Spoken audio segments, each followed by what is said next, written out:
You didn't need a spotlight. You didn't need permission. You didn't need to prove your worth. You just needed time, space, stillness, and the courage to trust that you were enough all along. So keep healing in private. Keep growing in silence. Keep winning quietly. Because the people who doubted you won't hear a word. They'll feel your absence, then see your rise. And by then, you won't need them to understand. You'll already be far beyond the version of yourself they thought they knew. You stop announcing your plans. You stop explaining your boundaries. You stop seeking applause for doing the work. And that's when the real magic happens. Because growth without validation is unstoppable. You're not performing for approval anymore. You're doing it for yourself, for your future, for the life you know you're meant to live, even if no one else can see it yet. And when the winds come, and they will, you won't need to shout. Your presence will speak for itself. The energy you carry will feel different. The peace you walk in will be unshakable. The discipline you built in silence will radiate through every decision you make. People will notice, not because you told them to, but because change that deep can't be hidden forever. It reveals itself in your confidence, in your choices, in the way you move with purpose and peace. Healing is messy. It's not beautiful enough for a highlight reel. It's waking up with a heavy chest and still choosing to show up. It's crying behind closed doors and still smiling in public. It's sitting with truths that shake your soul and choosing not to run from them anymore.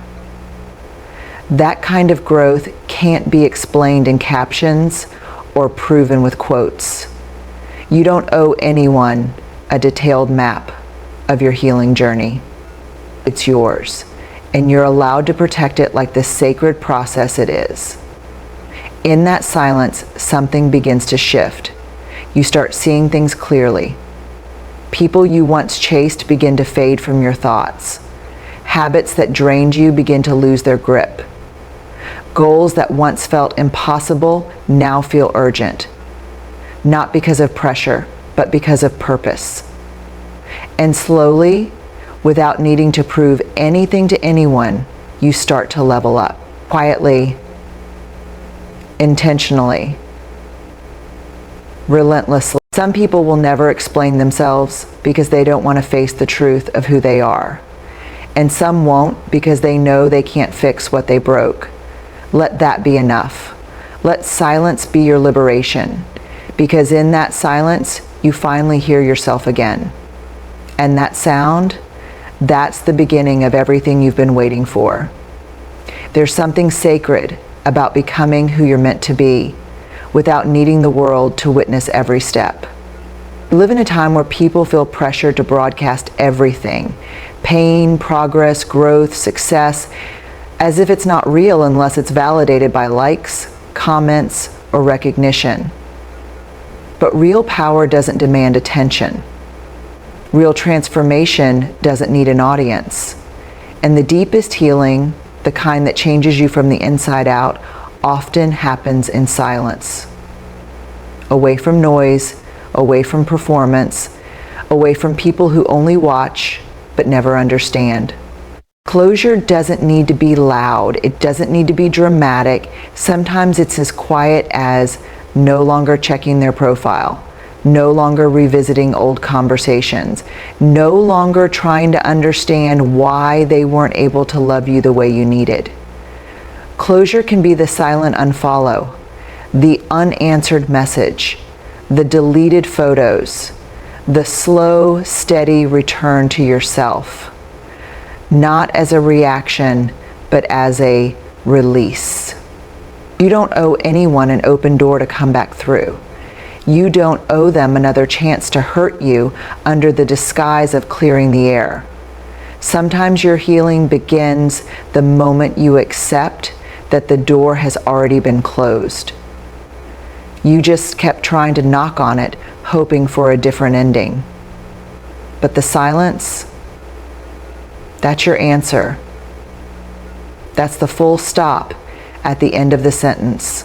That's all the permission you need to move forward without them, without the apology, without the perfect goodbye.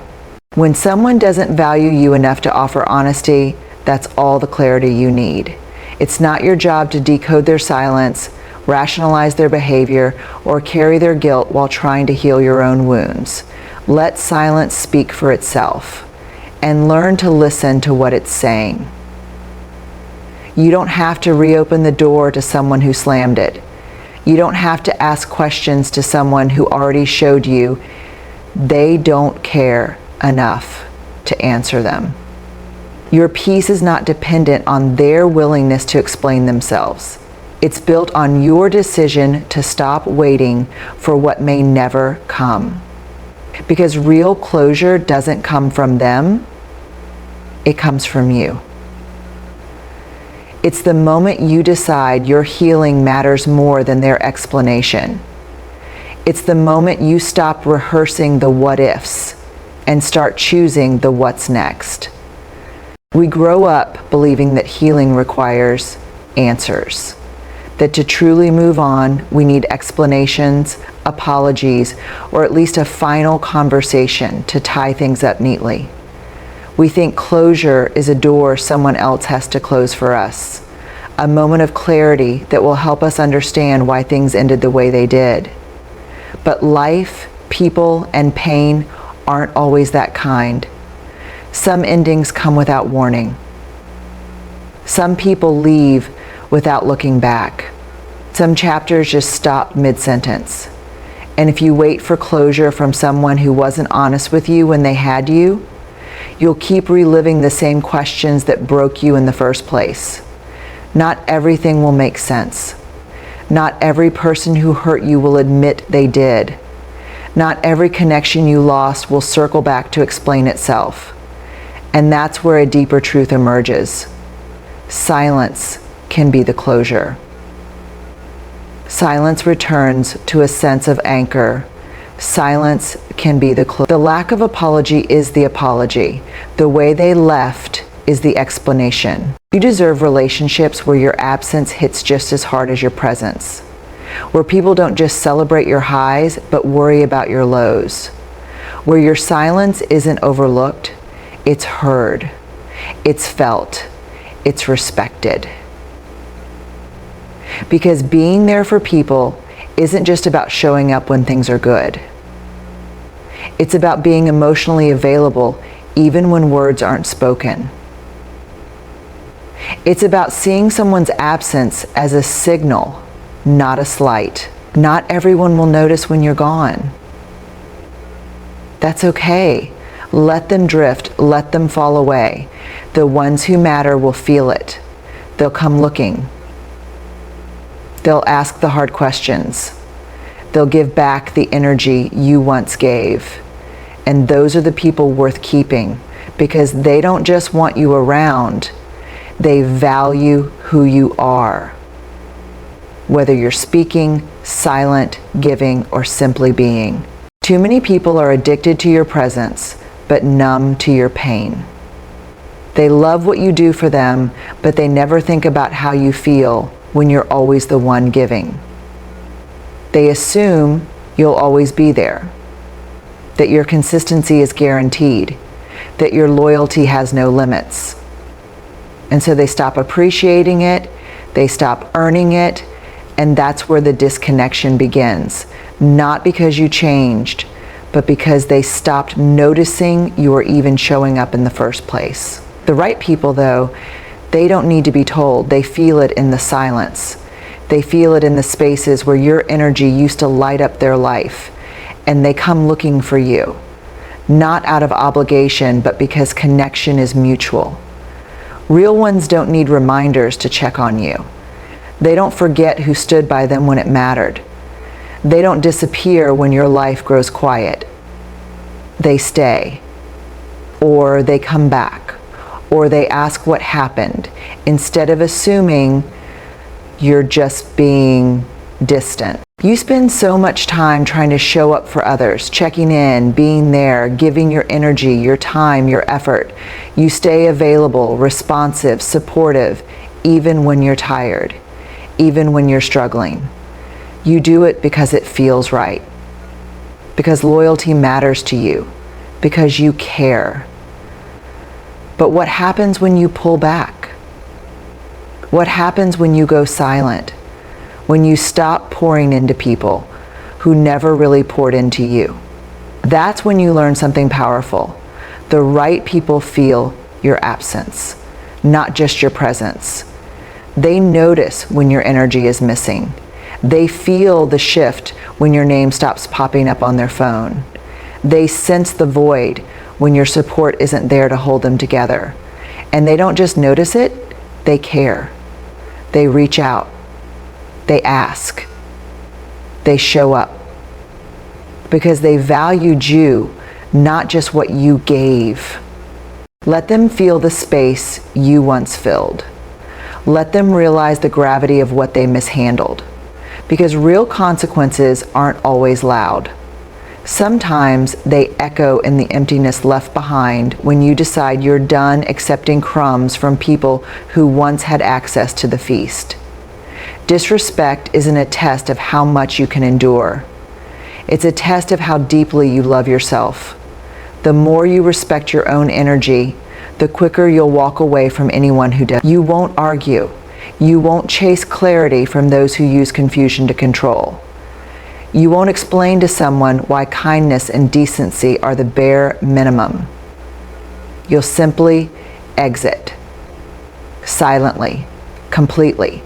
Because you now understand that being disrespected isn't a fight. It's a fork in the road. And you get to choose peace. But here's the truth. Your energy, your time, your love are not up for debate. You are not a proving ground for someone else's insecurities. You are not a mirror for their projections. And you are not responsible for teaching grown people how to respect what they never learned to value. When someone shows you that they don't honor your boundaries, don't recognize your contributions, or don't speak to you with the basic decency every human deserves, that's your cue, not to fight, not to explain, but to leave. Walking away doesn't mean you lost. It means you won something far more important, your self-respect. You don't need to slam doors or burn bridges.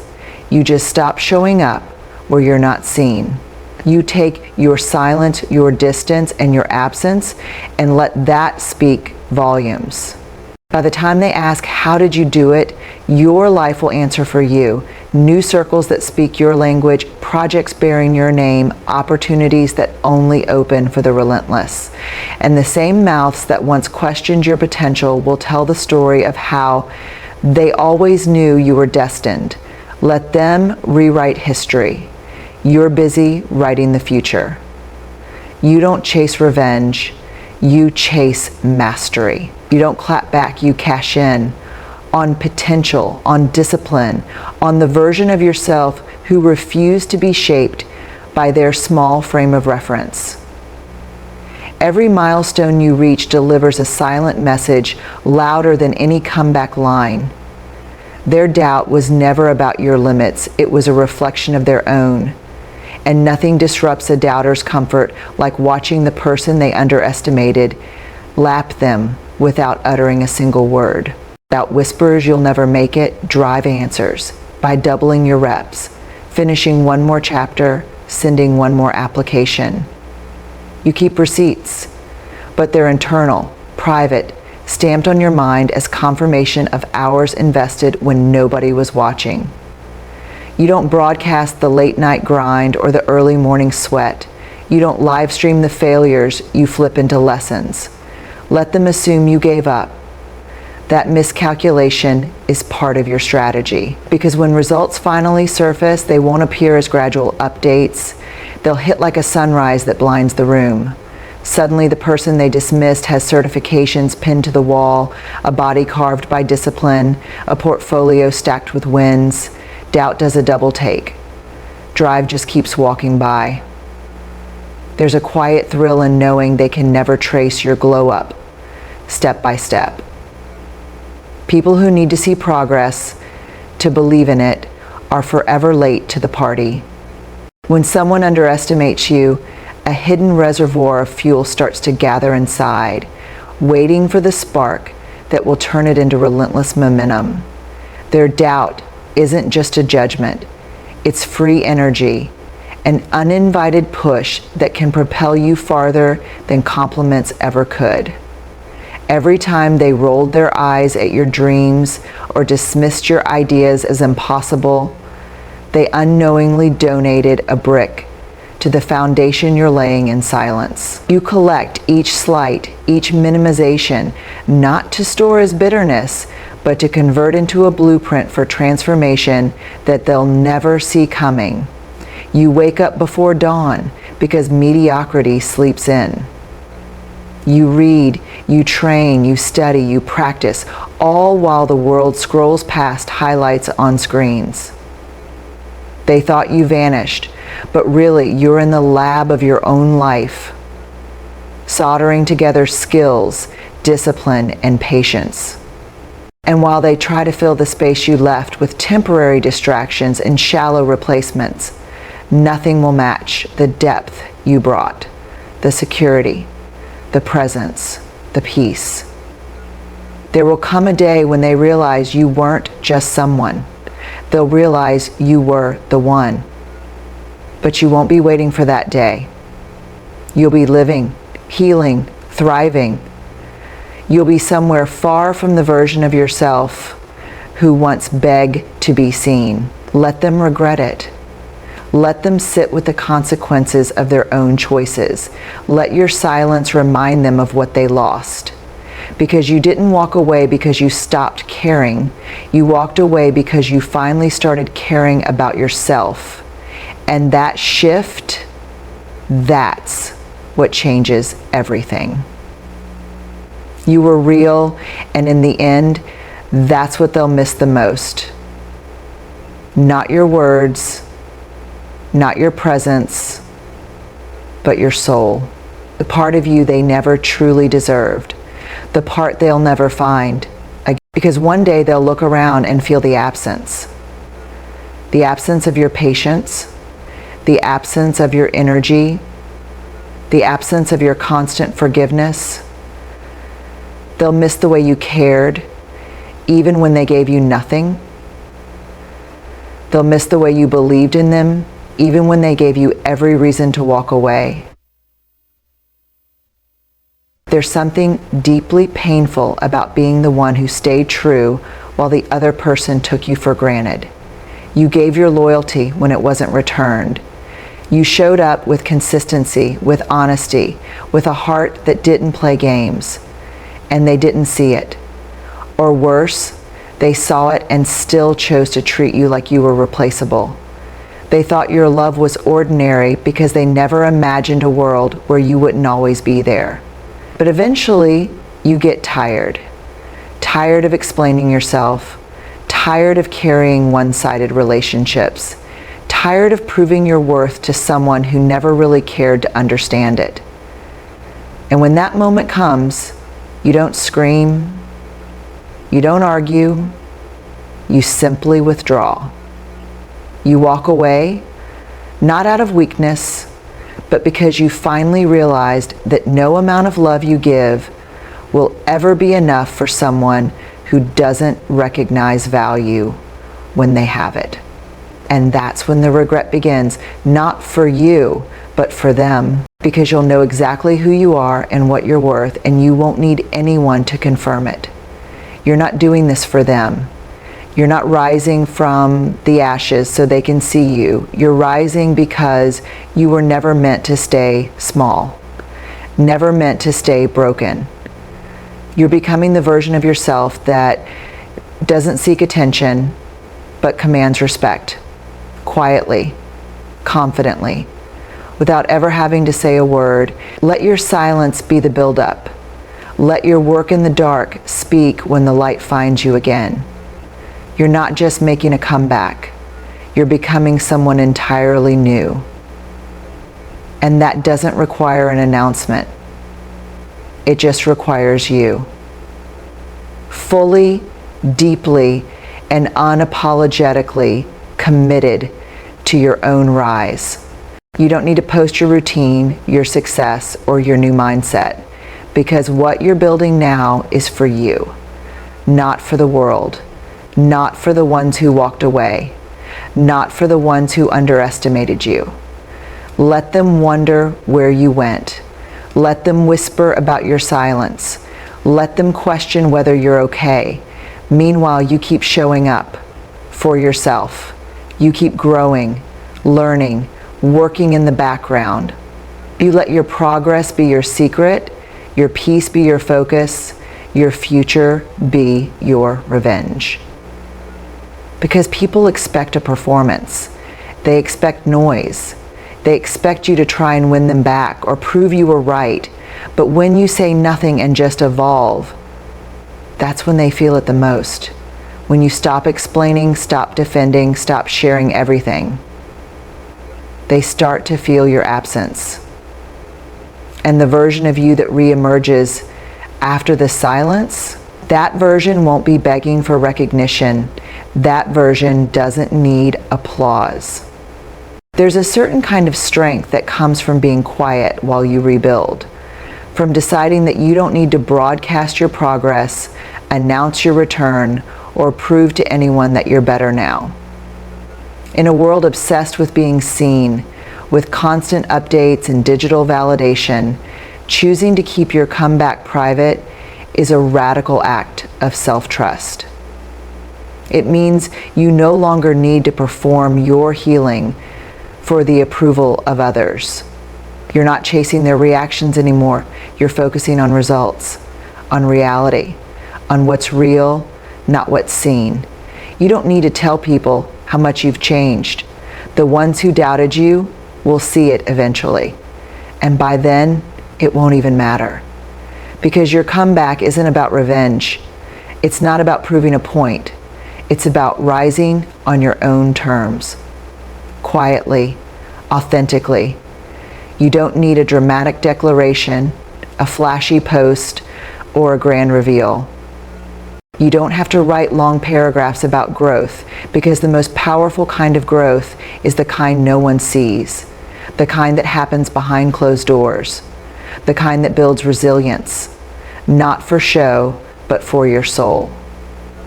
Healing is not a trend. It's not an aesthetic. It's not for likes or comments. It's a return to yourself, a reconnection with your worth, a remembering of who you were before the world told you who to be. And that process deserves protection. Not everyone needs access to it. Not everyone is entitled to your pain, your journey, your evolution. Some things are too sacred to be shared. Some moments are too transformative to be explained. Let people wonder. Let them question where you went and how you're doing. Let them create stories while you create peace. Because healing isn't about proving, it's about becoming whole again.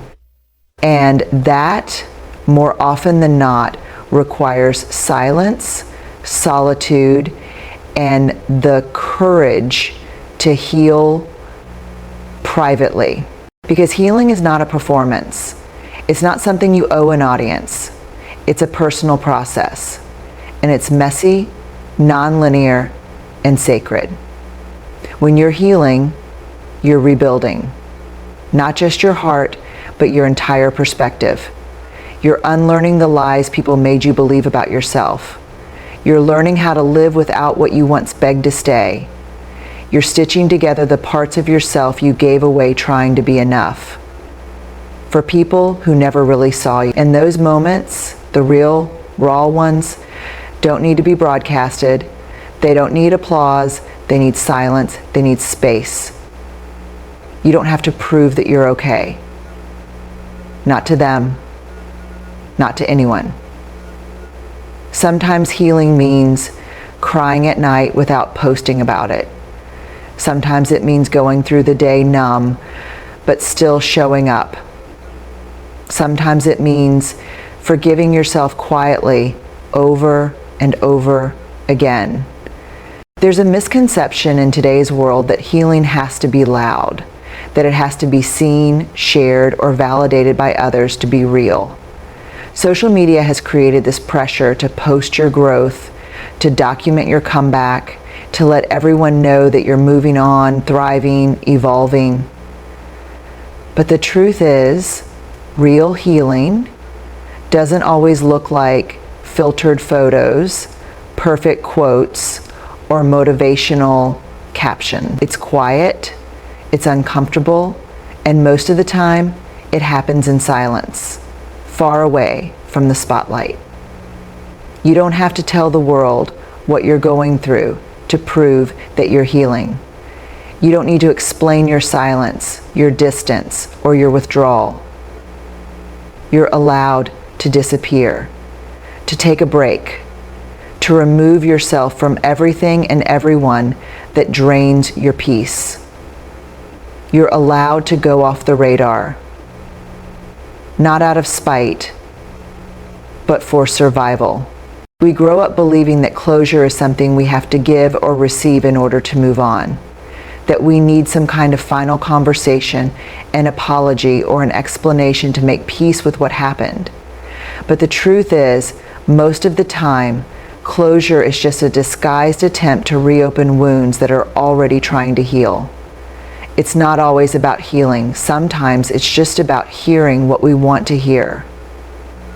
And that can be dangerous. You don't owe anyone a breakdown of your pain. You don't have to explain why you left, why you went silent, why you stopped responding, because the people who truly valued you would have never put you in a position to question your worth in the first place.